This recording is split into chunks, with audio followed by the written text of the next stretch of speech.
அவருடைய ஆரம்ப நிலையிலேருந்து இன்னி வரைக்கும் பார்த்தாக்க எப்படி தான் இந்த மனுஷன் இப்படி சமாளித்தார்னு தோணும்.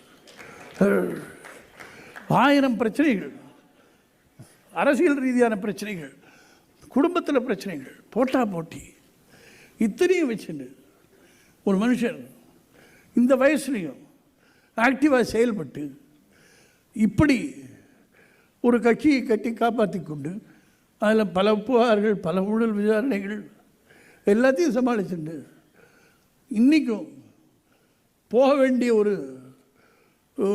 நல்ல நிகழ்ச்சியோ துக்க நிகழ்ச்சியோ அதையெல்லாம் மிஸ் பண்ணாமல் போயிட்டு எல்லாருக்கும் உரிய மரியாதையை கொடுத்து அவர் ஒரு சாதனையாளர் என்பதில் எந்த சந்தேகமும் கிடையாது.